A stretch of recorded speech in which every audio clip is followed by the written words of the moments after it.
everyone, welcome back to the channel. I am super excited to talk to you guys about the 26 books that I want to read in the year 2026. I have done this the last couple of years and primarily done a pretty good job.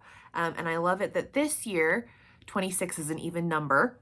My teacher brain going off here because I decided to do 13 books from my shelves that I have or will have once they are released, and then 13 new to me, sort of brand new authors, series, things like that. So we are going to talk about the 13 that are mine first, and then we'll do the 13 that I do not have. They're actually all on my Kindle, but we will talk about those next.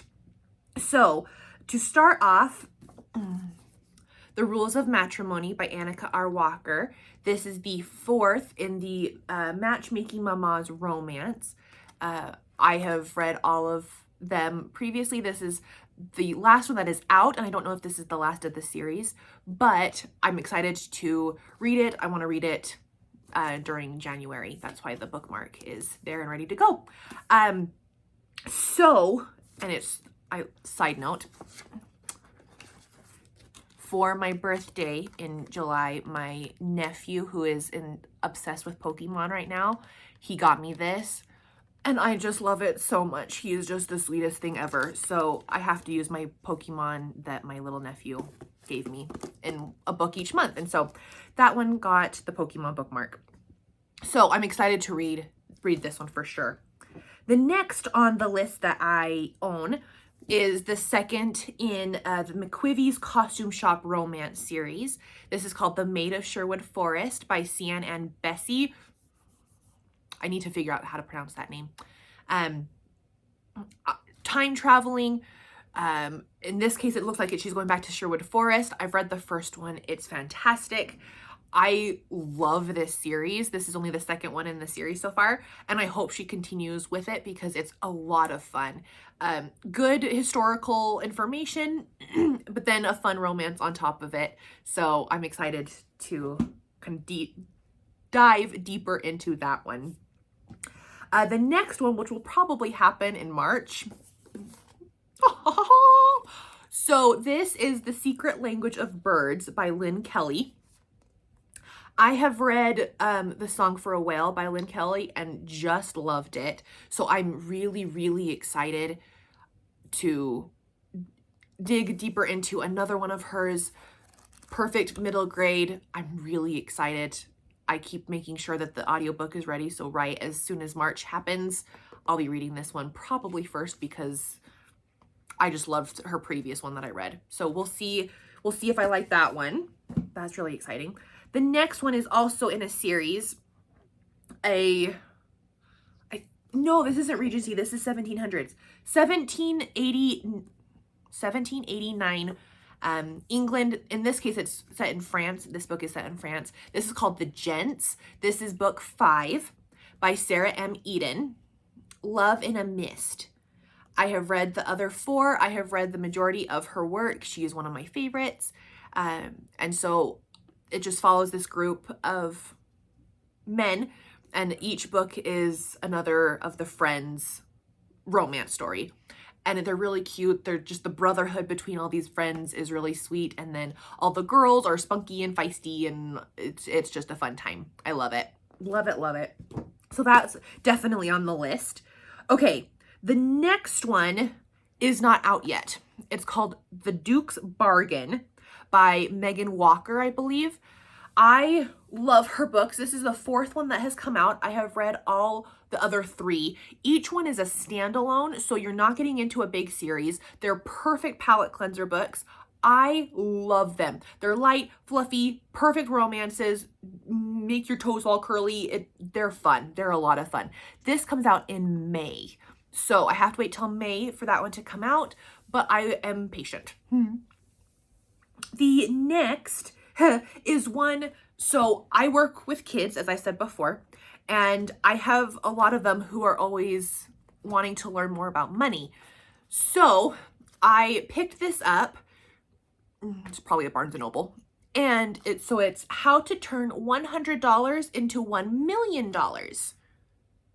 Very, very short. And as I was looking through it in the store to see if I would like it to share with kids, really good, basic, you need an adult life information. So I'm excited to sort of dig deeper into this, which will help me not only get a nonfiction read for the year, but it will also help me with kids who want to do summer jobs or different things like that and just want to learn some different things about money. And I'm hoping that it'll help me as well, because this is about as much as my brain can handle when it talks about that kind of stuff. So take that for what it will. It is. The next one is probably really, really boring. But because I work with kids and I work primarily with reading, writing, and math, this is one that I want to read just so that I can become a better tutor and a better teacher to kids. It's called Writing Essentials. It's a textbook, and I know that, but I have looked through it and it's good information. So I'm hoping it's a little chunky. It's, oh goodness, how long is it? Yeah, 350 pages or so. But there's lots of diagrams and different pictures and things like that. So this is just to help me become a better writing instructor. So I'm excited for that. That probably won't happen until the summer, quite honestly, because I don't have the brain capacity during the school year trying to get kids to the next grade level to worry about that. So that'll probably be a summer read for sure. Okay.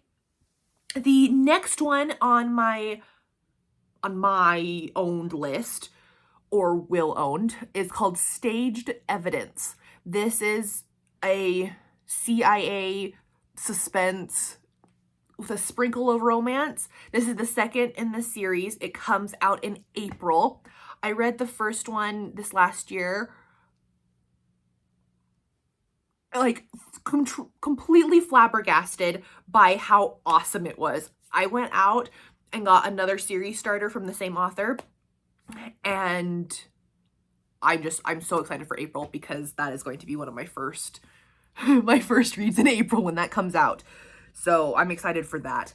The next one is a historical fiction from one of my favorite historical fiction authors. This is Julia by Heather B. Moore. This is a story on Julia Child and just sort of her life and her experience. I mean, I feel like we know Julia Child because of The Chef, right? But she has this whole like spy background, and she worked for the CIA, I believe, and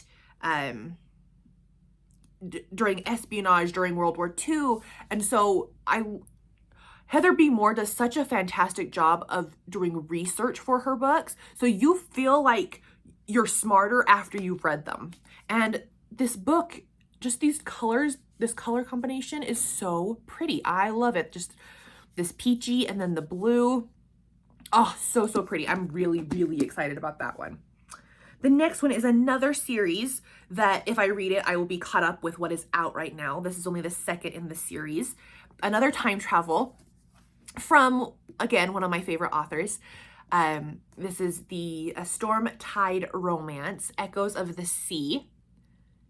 And it sounds like in this one, present day dude goes back into time into 1803 is what it sounds like, into 1803 London.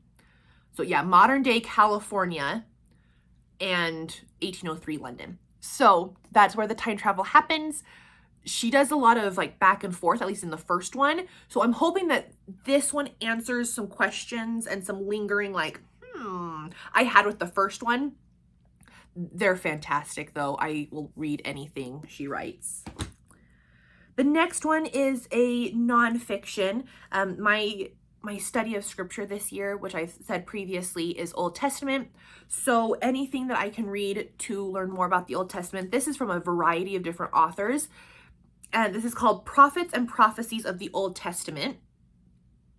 And it's just different stories and different inserts from these different authors to help you understand sort of the characters and sort of the stories of the Old Testament. So because there is no audiobook with this, this is going to be a summer read, just when I have a little bit more time in the evenings to sit down and actually sort of grasp what I'm reading. But that is definitely on my list so that I can learn a little bit more about Old Testament. Okay, 2 more on the 13 that are mine. This next one is, once again, has no audio, so it'll be a summer read. It is A Girl from Yamhill from Beverly Cleary. Wow, I need to enunciate.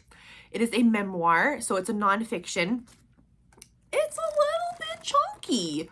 And honestly, if I don't read this, I will probably, this year as part of this 26 and 2026, I will probably get rid of it just because I've had it on my shelves probably the longest out of all of these. And I never pick it up. I never seem to find time.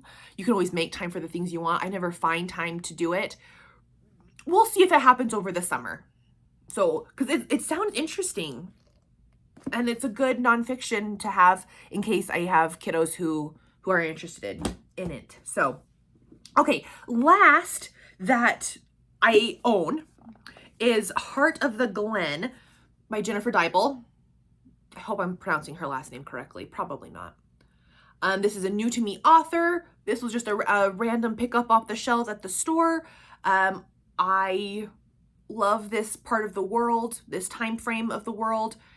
So I'm excited to, I really don't even know what it's about, but it looked good. And so I'm excited to read that somewhere down the line. Okay, so those are all of the 26 and 2026 that I have or will have. Now we're going to go into the second half of ones that I do not have. I should have looked up authors. I'm not quite sure, but the picture will be here. The first one is called The Huntress, and I have no idea what any of these are about. I had just heard fantastic reviews from people, and so I said, okay, sure. This year I'm reading a bunch of new authors. I'm reading what I want when I want to read it. So I'm going to put these on my list because they look interesting and they're all on Kindle Unlimited. So that works. The Huntress, and I think there's a Corey. I can't remember if that's first name or last name. It looks interesting. I'm not sure. I'll let you guys know. The next one is Peril at End House by Agatha Christie. I'm just trying to read all of her books, and that is one of the next ones. I think it's a Hercule Poirot one. So I'm excited for that. Hers are always a good time, generally speaking. Stay With Me by, I know that one's Becky Wade. I do know that one. That's a chunker, and that's the start of a series. So I'm holding off a little bit, trying to get some of these other series that I'm working on I talked about in the previous video. I'm trying to get those done. A lot of these are series starters, so we'll see what happens and if I finish them this year or if they transfer over to the next year. Submerged, Danny Petrie maybe? I'm not sure. That one just sounded really, really interesting. I love survival things if I'm not the one surviving and if I'm safe in my nice warm home with water next to me. It sounds really, really interesting though, and it's romantic suspense. Sounded interesting. Mind Games. Nancy Mel, I want to say. I'm trying to picture the cover in my head. I think that's romantic suspense as well. So we'll see about that. I'm excited for all of these, let's just say. That's why they're on this list. The Waterkeeper. The fourth one just came out. I do know that. I can't remember the author's name. I love the premise of this. I think it's fantastic. I think it's fascinating, a fascinating premise, if I'm remembering correctly. I think it's about trafficking, and this guy has to sort of help people or something. That is a fascinating topic to me. I love it when it's done correctly and not scary, if that makes sense. Okay, Reputation at Risk just looks like a cute, fun, fluffy romance set in Victorian England, which I clearly like to read about. And so that one just seems like a fun time, and I'm excited for that. Next is Iceberg. Sorry, my nose is itching. Iceberg by, I have her books right here. What's her name? Jennifer Nielsen. There it is, Jennifer E. Nielsen. She's a local to me author. I've read a lot of her stuff previously, both her fantasy and her historical fiction. This is a historical fiction on the Titanic. I am intrigued. I want to read a lot more of her work. She goes really in depth with her historical fiction. Some of them I have found interesting. Some of them I felt is a little too much. It might have been a me thing. More than likely it was. But we'll go from there. Mark of the Raven. That is by Morgan L. Bussey. Oh, I'm so excited. I read Secrets in the Mist by her this last year in 2025. And completely mind blown. So I'm excited to move on to another series by her. I think she's going to be one of my favorites. I just have a feeling. I hope that's correct. The next one is A Change of Fortune. This one, if I'm remembering correctly, it looks like a mystery romance something or other, if it's the one I'm thinking of.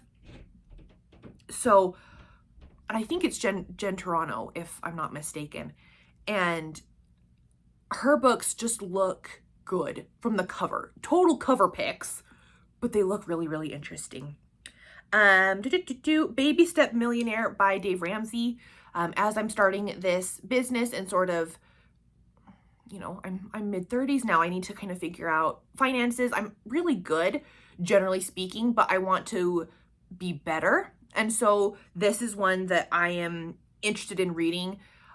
Going into these type of nonfictions, you always have to sort of pick and choose what you like and what you don't like, because not everything is going to work for everybody.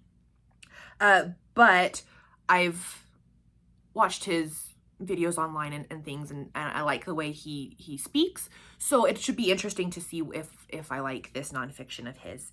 In the Company of Others. I can't even picture what it looks like right now. Obviously, it looked interesting. So I am just going to trust my gut and see what I think. And then the last one, In the Company of Others. That's a Mitford series. That's the next series, the next book in the series that I'm on, in the Company of Others. I will like it because I've liked all the others. We follow this small town preacher, pastor. I'm not quite sure exactly what his title is, but he's adorable, Father Tim. You follow all the people that he has kind of gathered together into his home, and I love it so much. I'm really, really excited for that next one. And then the 26th book of the year that I want to read is called A Fire at the Expedition. This is a Lady Hardcastle mystery. I love these books. I am so excited that new ones keep coming out because I want to read all of them. He has another series. The author T.E. Kenzie has another series that as soon as I'm done and caught up with Lady Hardcastle and Flo, her maid, I will be investigating that other series by him. I love them. They're hilarious. They're cheeky. They're just wonderful. Okay, that is all of them. I'm really excited. It's going to be a good reading year. I'm already having so much fun. We're 3 weeks in, and I've loved everything that I've read so far. So I'm excited to share this experience with you. If you've read any of these, please let me know what you thought. And please let me know if you have any other recommendations based on what you saw here. I'd love to chat down in the comments. Thank you for all the positivity and the love. I'm loving this. It is just so much fun. Thank you so much for the love and support, and I'll see you in the next one. Bye-bye.